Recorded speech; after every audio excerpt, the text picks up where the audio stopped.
Amém. Algum tempo atrás eu vi aquele especialista em economia, Gustavo Cerbasi, que dá consultoria e tem livros escritos, não é? Casais inteligentes enriquecem juntos, por aí vai.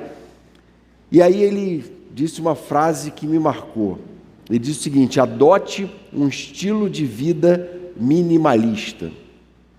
E eu parei para pensar e disse: olha, tudo que talvez a maior parte das pessoas hoje não faça é adotar um estilo de vida minimalista, não é? Alguns adotam porque não tem outra opção, né? Não conseguem ter condições de comprar muita coisa ou ter uma vida muito regalada. Mas muita gente busca exatamente o contrário, ter uma vida que ostenta, não é? Ter uma vida que mostra que tem muito e está sempre em busca de mais. E muitas vezes não é só questão material, é status, é poder, são coisas que se acredita vão trazer algum bem-estar íntimo para a alma. E nessa busca muito se perdem. E eu disse: como é que pode um autor secular chegar a uma conclusão sábia dessa, que traz, na verdade, um valor que para nós cristãos deveria ser muito natural? A gente vive uma realidade que agora em julho saiu uma pesquisa mostrando que 78% das famílias brasileiras está endividada. 78% é um número grande demais para a realidade de famílias que de algum modo se encalacraram nas suas finanças. E esse não é um assunto puramente matemático financeiro. Isso revela algum tipo de comportamento da sociedade, de descontentamento, de inconformidade, de querer se gastar mais do que ganha, de falta de domínio próprio, de reflexão. E mostra, na verdade, o problema dos valores do coração. Há uma cultura que só valoriza as pessoas por aquilo que elas possuem, pelo seu poder aquisitivo. Então, se eu vivo numa cultura em que eu só sou valorizado por aquilo que eu tenho, logo as propagandas vão, muitas vezes, promover esse tipo de senso de inferioridade naqueles que não têm poder aquisitivo. E aí a alma humana pecadora cai nessa rede e vive escrava desse tipo de ideia de que, se ela não tiver um dado objeto ou um status social, ela não vai ter valor. E a gente vai vendo esse tipo de ideia ganhando força na nossa cultura e almas que nunca se contentam. E aí, algumas famílias, para conseguir ostentar, acabam se endividando e entrando em crises terríveis.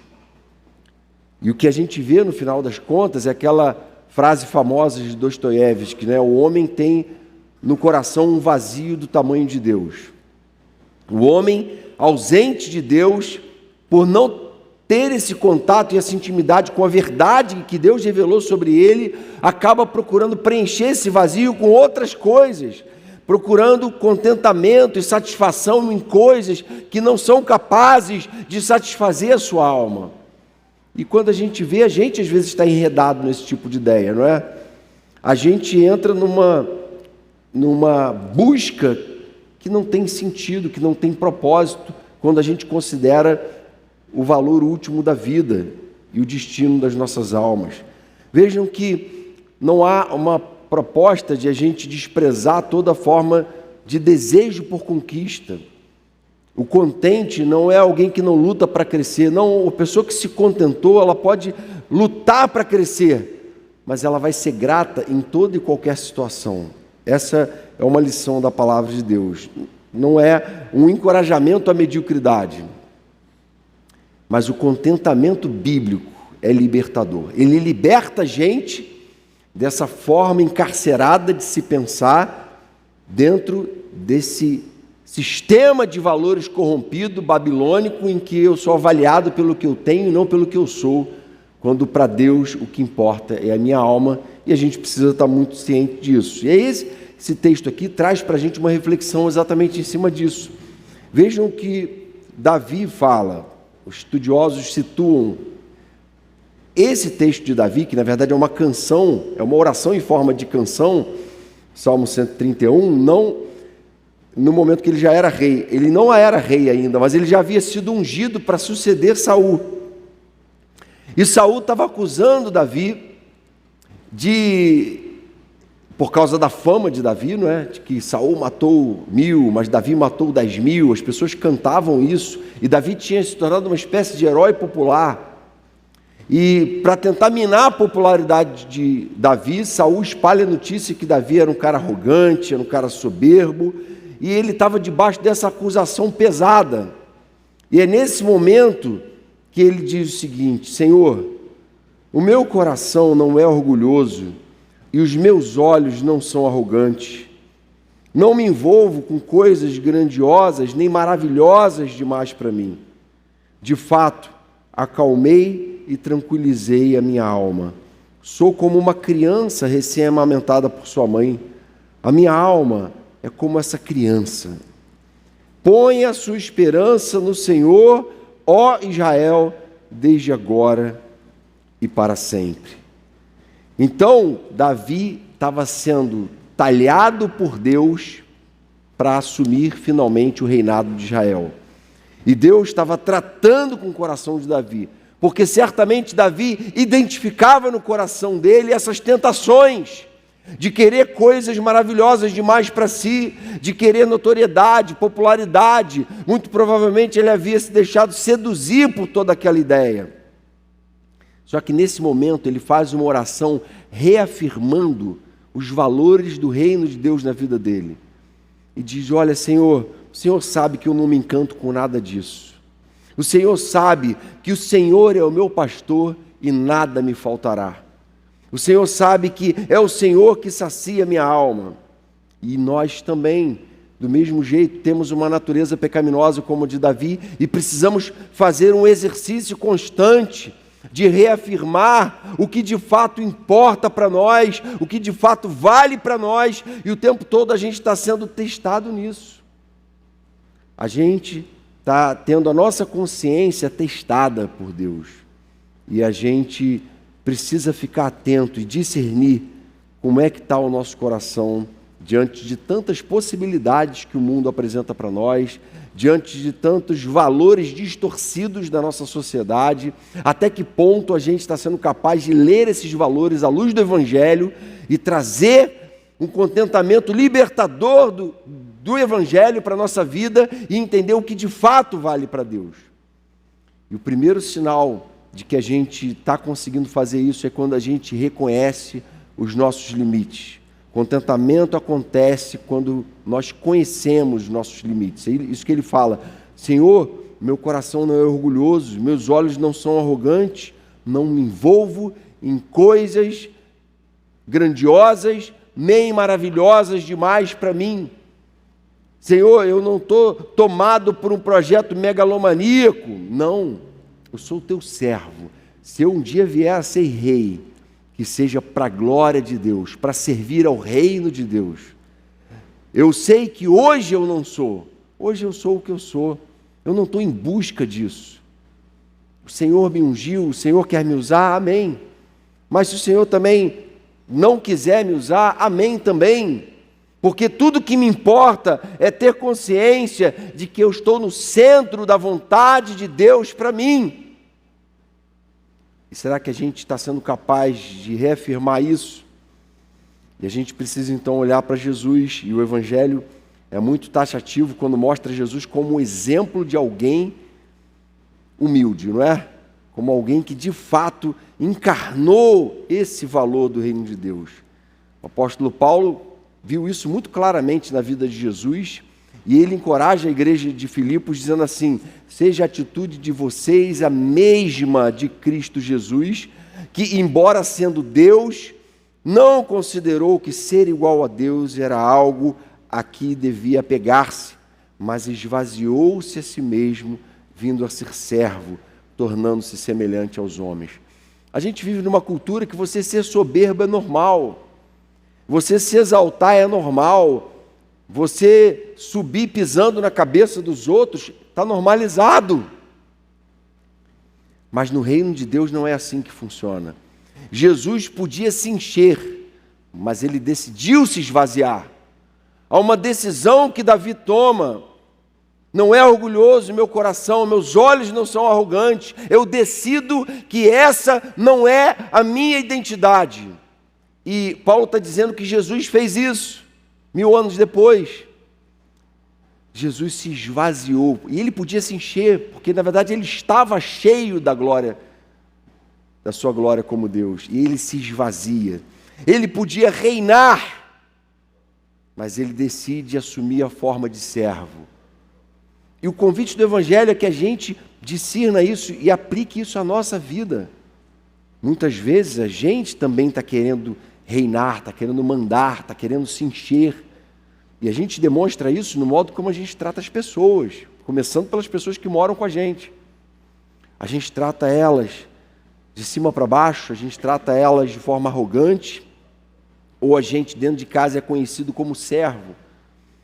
A gente é gente boa de se lidar, boa de tratar, e a gente tem conseguido demonstrar a lógica do reino de Deus nos nossos relacionamentos mais íntimos, onde a gente é conhecido como de fato a gente é, ou a gente muitas vezes tem faltado com essa característica que deve ser tão marcante na vida do cristão. E a verdade é que é só quando a gente se esvazia desse ego auto-idólatra, não é? Que a gente consegue estar contente, que a gente consegue falar, caramba, eu não tenho tanta coisa, mas quando eu olho para a presença de Deus na minha vida, eu me lembro de que eu já tenho tudo que eu preciso. E por mais que isso pareça simples de falar, a gente encarnar esse valor muitas vezes não é simples. E o que a palavra ensina é que a gente só vai estar contente quando o Pai for tudo para nós, como Ele era tudo para Jesus. Jesus foi capaz de ser o servo que foi por causa disso. Do mesmo modo como Jesus, a gente precisa se esvaziar, a gente precisa conhecer o propósito da nossa vida, a gente precisa conhecer a nossa identidade. Porque no dia que a gente conhecer essa identidade e que a nossa experiência com Deus for uma experiência real, de uma visitação do Espírito Santo, regenerando e transformando o coração, a gente vai entender o que Jesus disse, quando ele falou assim, mas quem beber da água que eu lhe der, nunca mais terá sede. Ao contrário, a água que eu lhe der será nele uma fonte a jorrar para a vida eterna. Tem um monte de gente tentando satisfazer o coração com coisas que não satisfazem. Mas o que Jesus está dizendo é que quando a gente bebe dessa água que Ele dá para a gente, quando a gente entende a nossa identidade, quando a gente entende quão valioso a gente é aos olhos de Deus, o quanto Deus nos ama e o que Jesus fez na cruz por nós, nós não só nos sentimos plenos, cheios, satisfeitos e contentes, como a gente jorra essa vida para fora. A gente abençoa as pessoas que estão à nossa volta. A gente inspira essas pessoas. Mas enquanto a gente não entendeu que essa água já foi dada a nós, a gente fica perdido, deixando de dar o testemunho que a gente veio, que a gente foi chamado por Deus a dar, e fica tentando assumir a identidade daquele cara, daquela garota, ao invés de assumir a identidade que Cristo tem para nós. E aí Paulo diz assim aos Tessalonicenses: deem graças em todas as circunstâncias, pois esta é a vontade de Deus para com vocês em Cristo Jesus. Deem graças em todo. Ele resume, você quer saber qual é a vontade de Deus para com vocês? É que vocês deem graças em todas as circunstâncias. Não existe vida espiritual diante de Deus no coração de pessoas que não são capazes de ser gratos em todas as circunstâncias, porque não importa o quanto a gente sonha em alcançar, e não importa o quanto a gente considere que falta para nós, todos nós aqui, sem exceção, eu tenho certeza que podem dizer que tem muito mais motivos para agradecer a Deus do que para pedir. Talvez você tenha meia dúzia de motivos para pedir, mas se você for fazer uma lista dos motivos para agradecer, vai ser uma lista com dezenas e dezenas de motivos de gratidão. Só que a gente, às vezes, endurece o coração, se fecha para essa verdade. E a gente precisa se voltar para o Senhor e reaprender esse valor tão básico e essencial do Evangelho, de se contentar em Cristo, de conhecer nossos limites. Segunda questão que demonstra o contentamento santo daqueles que foram livres das amarras de um sistema de valores corrompido pelo pecado. Está no verso 2, contentamento surge quando conhecemos o nosso verdadeiro tesouro. Olha o que Davi diz, de fato, acalmei e tranquilizei a minha alma. Veja bem, ele não diz assim, de fato, minha alma naturalmente se acalmou e ficou tranquila. Não, eu acalmei e tranquilizei a minha alma. Eu estou no controle dessa situação. Eu decido se eu vou ser um fútil consumista ou se eu vou ser alguém consciente da minha identidade em Deus. E eu acalmei e tranquilizei a minha alma, eu dei ordem a ela. Eu sou como uma criança recém-amamentada por sua mãe. A minha alma é como essa criança. Ele não podia usar uma figura mais rica para ilustrar o que significa isso. Por quê? A criança, ela não deseja nada, ela não quer nada além do seio da sua mãe. O bebê que está amamentando, o grande desejo dele e a grande saciedade dele vem do leite materno. De uma forma que você pode oferecer qualquer coisa para ele. Nem brinquedo ele quer, porque ele ainda não entrou nessa fase. Ele não quer nada. A presença da mãe, o seio da mãe, o alimento que vem da mãe, o afeto que vem da mãe, sacia ele completamente. Ele não troca aquilo por nada. Pelo contrário, ele chora para querer mais daquilo, porque é só aquilo que importa para ele. E que Davi está falando, você quer saber, sabe o que para mim importa, o que realmente me sacia, igual esse bebê com o seio da mãe? É o Senhor. A minha alma se sente como esse bebê que acabou de amamentar. Ele teve todo o suprimento que ele precisava. Ele não precisa mais de nada. E é assim que eu me sinto diante de Deus. Quando eu estou na presença dEle, eu não preciso de mais nada. A minha alma é como essa criança. Eu não preciso de mais nada. Então, ele reconheceu, na verdade, o seu verdadeiro tesouro. Ele foi capaz disso. E assim que Davi se coloca diante de Deus, considerando Deus seu bem mais precioso. Jesus diz assim em Mateus 18, a não ser que vocês se convertam e se tornem como crianças, jamais entrarão no reino dos céus. A gente também precisa aprender essa mesma lógica, não é? De se tornar como criança, completamente dependente de Deus. E aí é importante a gente fazer essa reflexão. Será que quando o mundo olha para mim e para você, ele nos avalia, ou melhor, quando o mundo olha para a gente, ele avalia a gente de uma forma classista e preconceituosa. Isso está no mundo, é o sistema de valores que a gente vive. Mas o que Davi está mostrando para a gente é que quando Deus olha para nós, Ele vê filhos a quem Ele ama. O convite de Jesus é para a gente parar de ser controlado pela lógica babilônica desse mundo e a gente se deixar controlar pela lógica do reino de Deus. Jesus diz assim lá no Sermão do Monte, Mateus 6, 28, por que vocês se preocupam com roupas? Vejam como crescem os lírios do campo. Eles não trabalham nem tecem. Contudo, eu lhes digo que nem Salomão, em todo o seu esplendor, vestiu-se como um deles. Se Deus veste assim a erva do campo, que hoje existe, amanhã lançada ao fogo, não vestirá muito mais a vocês, homens de pequena fé.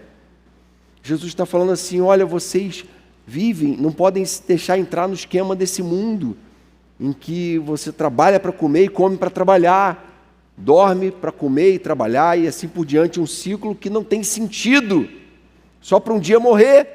Não pode, a vida tem que ser mais do que roupa e comida.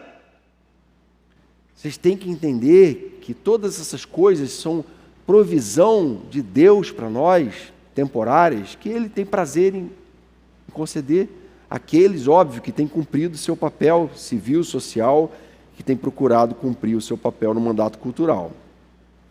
Terceira lição que esse texto traz para a gente aqui é que o contentamento brota quando nós colocamos a nossa esperança no lugar certo. E ele termina essa poesia linda dizendo assim: ponha a sua esperança no Senhor, ó Israel. E a gente, com muita facilidade, deixa de colocar a nossa esperança em Deus e coloca a nossa esperança no concurso, naquela vaga de emprego, naquele relacionamento. A minha esperança de felicidade, de dias melhores, de paz, de saciedade, está nessas coisas.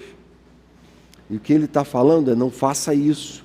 Ponha a sua esperança no Senhor, desde agora e para sempre.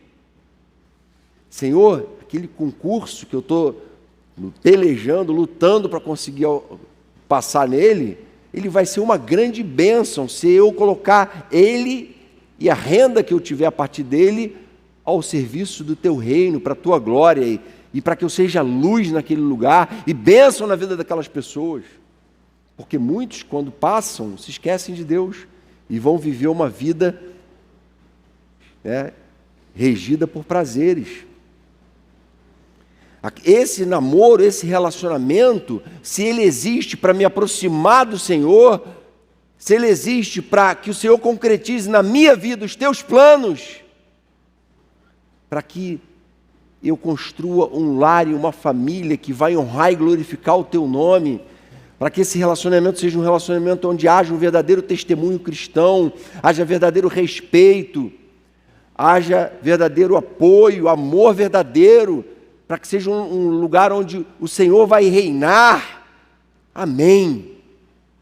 Vai ser um relacionamento pelo qual eu estou obcecado, mas ele vai, no final das contas, me afastar da presença de Deus, me fazer cair em pecado, me sentir longe, me fazer sentir talvez inferiorizado, humilhado.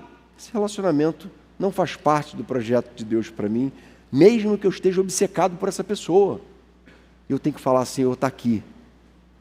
Eu abro mão dessa ideia maluca que veio para a minha cabeça. Eu quero o teu plano para a minha vida. Eu quero a pessoa que vai ser bênção na minha vida, em cuja vida eu vou ser bênção. Amém? A gente tem que aprender isso. Então, põe a sua esperança no Senhor. Davi agora, Davi começa o texto falando da experiência pessoal dele. Não é soberbo meu coração, meus olhos não estão em busca de coisas grandiosas demais. Agora ele expande uma direção para todo Israel, dizendo: Israel, do mesmo modo que eu tenho procurado viver nesse senso de dependência de Deus, de contentamento nele, e tenho procurado encontrar minha identidade nele, vocês também precisam aprender isso. Davi conquistou grandes feitos, não é? Matou um leão com as próprias mãos, depois matou um urso com as próprias mãos, ele derrubou o gigante Golias, com aquela pedra, de uma forma humanamente impossível, liderou batalhas, se tornou popular, mas ele sabia exatamente quem estava capacitando ele, ele sabia exatamente quem o havia ungido, quem havia criado ele. Ele sabia que ele não era Senhor, e essa foi uma lição fundamental para ele finalmente depois cumprir o chamado dele como rei de Israel. Tem uma frase de Agostinho que eu gosto muito, está lá na introdução das Confissões de Santo Agostinho. Ele faz uma oração escrita e ele diz assim: Senhor, fizeste-nos para ti, e o nosso coração permanece inquieto até que aprenda a descansar em ti. Não existe descanso, não existe quietude, não existe saciedade, contentamento, alegria, liberdade, para quem não entendeu essa frase, para quem não consegue fazer essa oração, para quem não consegue, junto com Agostinho, falar: Senhor, meu coração ele está inquieto até que ele aprenda a descansar em ti. O Senhor é o meu descanso, o Senhor é a minha esperança. Esse casamento vai ser bênção?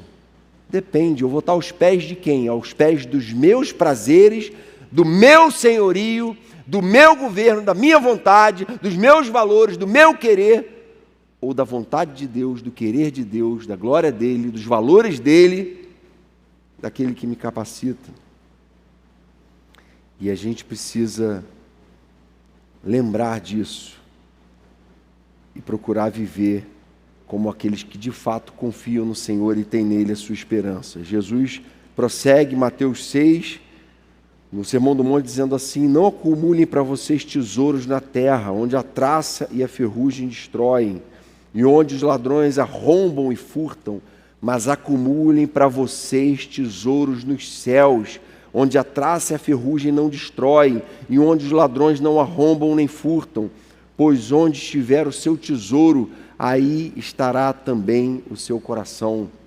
Acumulem tesouro nos céus, invistam em vidas, evangelizem, preguem para os seus amigos, convidem eles, discipulem, deixem-se discipular, vivam a vida em comunhão. Tudo isso é investimento no reino dos céus, nas coisas do alto.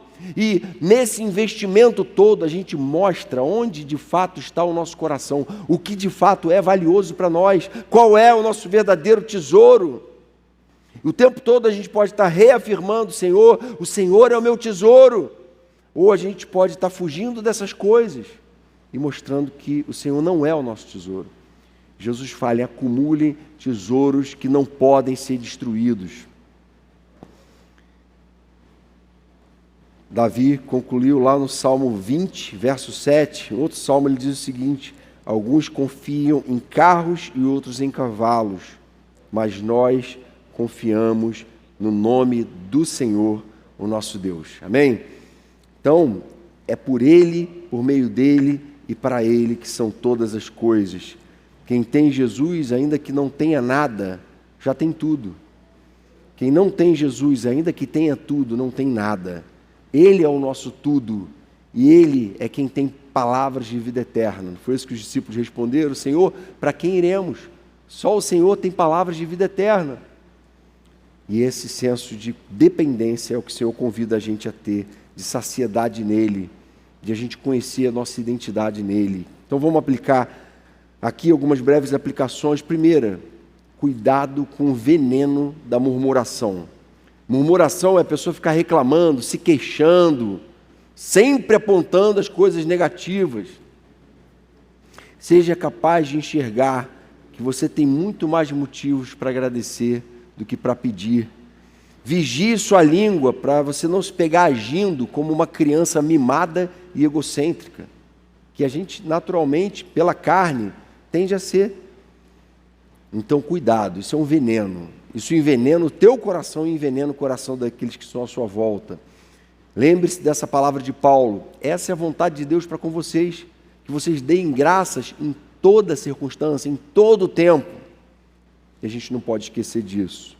Segunda aplicação: decida ser feliz e grato com o que Deus já te deu até aqui. Seja capaz de olhar à sua volta, de olhar para a sua própria vida e perceber que muita coisa que você tem, há pessoas que estão sonhando em um dia ter, mesmo que você não tenha coisas que o outro tem. Então a gente tem que ser capaz de falar: caramba, eu tenho certas coisas que tem gente que passa a vida sonhando em ter e não tem. Eu tenho um pai, eu tenho uma mãe, eu tenho um emprego, eu tenho acesso a estudos, consegui estudar e ter uma formação legal. Eu tenho, por aí vai, uma casa aquecida para eu dormir hoje à noite. Eu tenho tanta coisa para agradecer e tem muita gente que hoje está sonhando em ter isso e não tem. Você tem sonhos que ainda não alcançou, mas não deixe de agradecer a Deus por aqueles que você já conquistou até aqui. Não despreze esses sonhos. Então, isso é uma decisão, decida ser grato. Davi mostra para a gente isso. E a terceira aplicação: reconheça que seu grande tesouro é a presença de Deus. Fazer da presença de Deus o nosso grande tesouro não é uma coisa que brota naturalmente. Isso é um ato de fé. E a fé, ela implica em intenção.